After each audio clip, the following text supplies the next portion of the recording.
सो दोस्तों, जीएस का आपका ये थर्ड चैप्टर चल रहा है, आर्ट एंड कल्चर।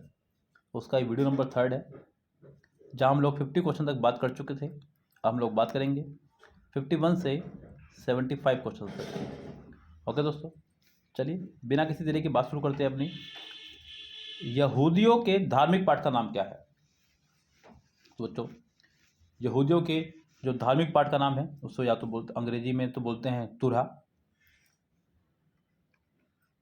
अगर तुरहा लिखा हो तब भी सही है, ध्यान रखें। अदरवाइज ये आपका मूसा संहिता, यस, या फिर यहूदी जाति से संबंधित लिखित नियम। बच्चों, तो ये आपकी बाइबल की 5 पुस्तकों में संग्रहित है बच्चों, जिसे सामान्य रहते गैर यहूदी रूप में पूर्ण विधान, यानी कि एक तरह से समझ लीजिएगा जैसे हमारा मनुस्मृति, उसी तरह से आपकी ये बुक है। और ये ऐसा माना जाता है कि विधान भगवान ने मूसा जाति को माउंट सिनाई पर प्रदान किए थे, और इसमें यहूदीवाद के बाइबल संबंधी नियमों के अंतर्गत मूसा जाति को भी शामिल किया गया था। इस पुस्तक को चुमास, पेंटारेंच या मूसा की 5 पुस्तकों के नाम से भी जाना जाता है। पेंटारेंच, चुमास या फिर मूसा की 5 पुस्तकों के नाम से भी जाना जाता है। तो इसका आंसर हो जाएगा मूसा संहिता। भारत का राष्ट्रीय फल क्या है? देखिए, जनरल क्वेश्चन बिल्कुल ये बच्चों। भारत का जो राष्ट्रीय फल है वो है आम, लेकिन कई बार वो आम ना दे करके इसका वैज्ञानिक नाम देता है मैगीफेरा इंडिका। यस, तो ध्यान रखना है, यहाँ पे भी थोड़ा सावधान है ना। और ये फलों का राजा माना जाता है बच्चों, आम को फलों का राजा कहा जाता है। भारत का राष्ट्रीय फल भी है ये, तो बड़ा इंपॉर्टेंट क्वेश्चन बच्चों। यह है विश्व के उष्णकटिबंधीय क्षेत्रों में व्यापक रूप से उगाया जाने वाला एक विशेष फल है, और इसकी बहुत सारी किस्में आपकी उगाई जाती हैं। बहुत सारी किस्में, अलग अलग क्षेत्र में इसका अलग अलग किस्में पसंद की जाती हैं। अगर मैं बात करूँ जिस क्षेत्र से मैं बोल रहा हूँ, तो यहाँ पर दशहरी और जो और तरह के आम है हमारे यहाँ पर 4-5 तरह की कैटेगरी मुझे याद है वो। हालांकि कम से कम 150 से प्लस किस्म के आम उगा करते हैं बच्चों पूरी तरह से, लेकिन सभी हमने नहीं देखे हैं।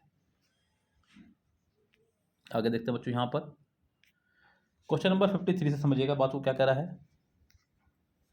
भारत माता नामक प्रसिद्ध पेंटिंग के चित्रकार कौन थे? तो बच्चों, भारत माता जो प्रसिद्ध पेंटिंग है उसके चित्रकार थे अविंद्रनाथ टैगोर। बच्चों, रविंद्रनाथ टैगोर मत समझ लेना, अविंद्रनाथ टैगोर। यस, चित्रकला में भारत माता को धन की देवी लक्ष्मी के रूप में चित्रित किया गया है, जो विशेष प्रकार के परिधानों से सुसज्जित है और वैष्णव सन्यासी की तरह लगती है। तो बच्चों, ये आपकी आंसर हो जाएगा सेकंड करेक्ट। भारत का राष्ट्रीय पुष्प क्या है? कमल बच्चों राष्ट्रीय पुष्प है, यानी कि निलंबक निक्यूपेरा गर्टन इसका वैज्ञानिक नाम, और हिंदी में आपका यह है कमल।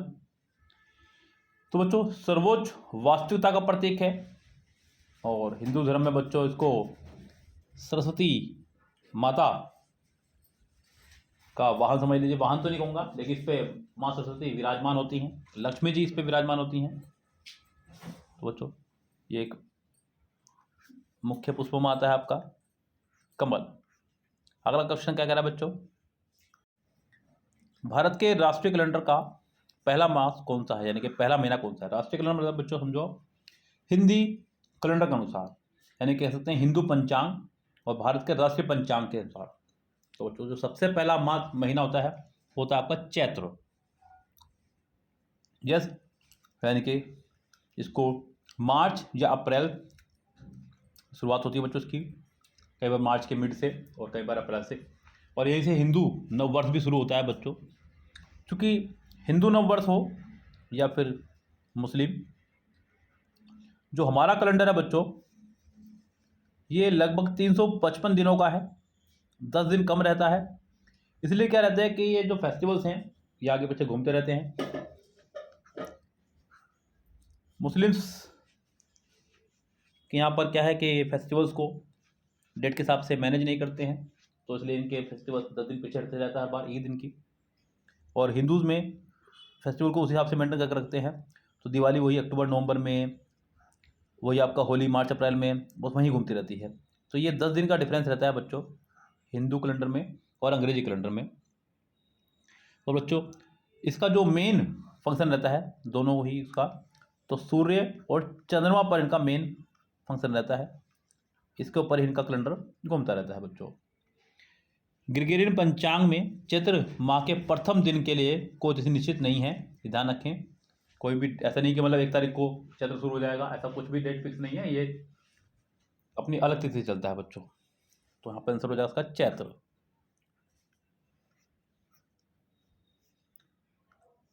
भारत की पहली फिल्म टेलीविजन संस्था कहाँ स्थित है? तो बच्चों यह है पुणे महाराष्ट्र में।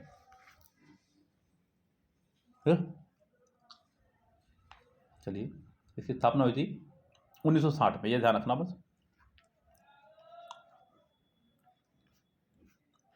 सर्वश्रेष्ठ फीचर का राष्ट्रीय पुरस्कार प्राप्त करने वाली पहली फिल्म कौन सी थी?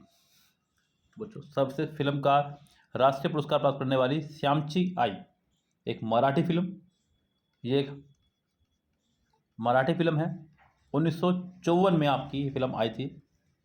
यस, तो सर्वश्रेष्ठ श्रेणी में गोल्डन लोटस पुरस्कार से जीता था। इसके जो डायरेक्टर थे वो P.K. अत्रे जी थे, P.K. अत्रे, और मराठी भाषा में ये निर्देशित की गई थी। प्रसिद्ध पेंटर राजा रवि वर्मा किस रियासत से जुड़े थे? तो बच्चों ये जुड़े थे त्रावणकोर रियासत से।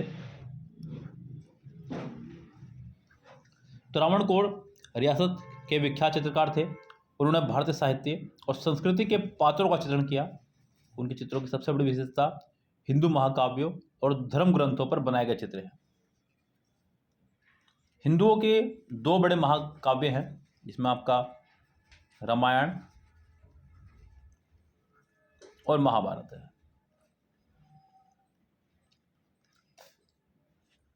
फिर बच्चों तो बहुत इंपॉर्टेंट क्वेश्चन आपका बन जाता है ये। कोंकणी डैश की शासकीय भाषा, यानी कहाँ की ये शासकीय भाषा है? तो बच्चों ये आपकी दमन और दीव की, ये वहाँ की आधिकारिक भाषाओं में से एक है। वहाँ पर और आधिकारिक भाषाएं जो हैं चलने वाली, वह आपकी English, Hindi, Gujarati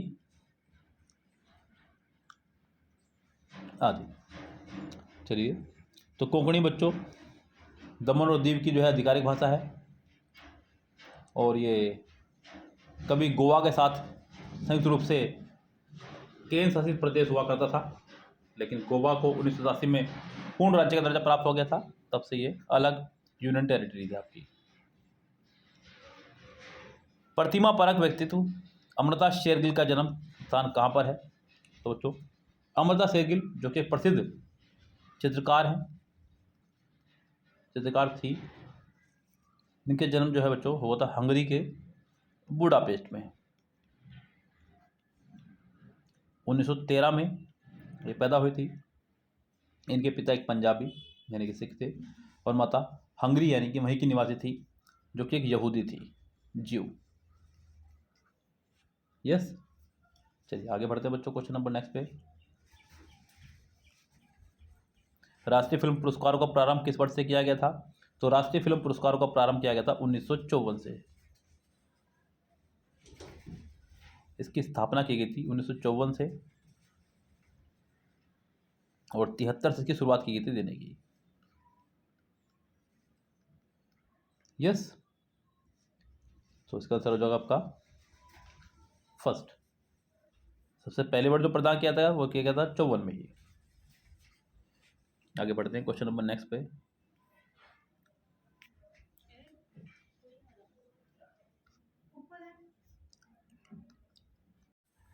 question number 62 देखिए, कह रहा है कि भारतीय वोकल म्यूजिक का प्राचीन रूप क्या है? भारतीय वोकल म्यूजिक का प्राचीन रूप की बात करें बच्चों, तो ध्रुपद हिंदुस्तानी गायन संगीत का सबसे पुराना और शायद भव्य रूप है। ऐसा कहा जाता है कि प्रबंध और ध्रुपद जैसे प्राचीन रूपों में से निकला है। तो ध्रुपद मुख्यतः एक भक्तिपूर्ण संगीत था, यानी कि ईश्वर को समर्पित ये संगीत था। आमतौर पर ध्रुपद गायन में तानापुरा और पखावज, ध्यान रखना है, इंपॉर्टेंट है बात यहाँ पर, तानापुरा और पखावज के साथ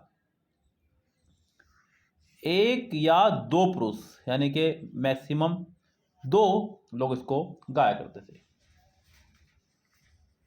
दादा साहब फाल्के ने किस वर्ष अपनी पहली फीचर फिल्म तैयार की थी? बच्चों इसके बारे में मैंने आपको एक क्वेश्चन पढ़ाया था, आपको याद होगा कि भारत की सबसे पहली बोलती फिल्म कौन सी थी? तो बच्चों आपको याद होगा वो सबसे पहली जो बोलती फिल्म थी वो थी आपकी आला मारा, जिसको दादा साहब फाल्के ने ही निर्देशित किया था, और ये बिना बोलती फिल्म थी। 1913 में आपकी फिल्म आई थी आला मारा। उसके बाद में बोलने वाली फिल्म आपकी आई थी। यस, तो दोस्तों ये कुछ आपके फैक्ट्स हैं इनके बारे में। अब यहाँ पर बच्चों बात हो रही है कि पहली फीचर फिल्म तैयार की थी इन्होंने कब? 63वां क्वेश्चन आपका जो है, तो बच्चों इसका आंसर हो जाएगा आपका 1913। ये बच्चों 1913 में दादा साहब फाल्के ने पहली बोलती फिल्म तैयार की थी। तो वो आला मारा, बाबू गलती से बता गया मैं आपको, हरिश्चंद्र, माफी चाहूंगा, ये पहली बोलती फिल्म थी। आला मारा पहली अनबोलती फिल्म थी, उस वजह से थोड़ा सा कंफ्यूजन में रहा मैं। क्वेश्चन नंबर नेक्स्ट चलते हैं बच्चों, क्या कह रहा है? निम्नलिखित में से कौन सा भारतीय लोक नृत्य है, यानी कि इनमें से कौन सा भारतीय लोक नृत्य है? मोहिनीअट्टम, कथकली, मणिपुरी या गरबा? तो बच्चों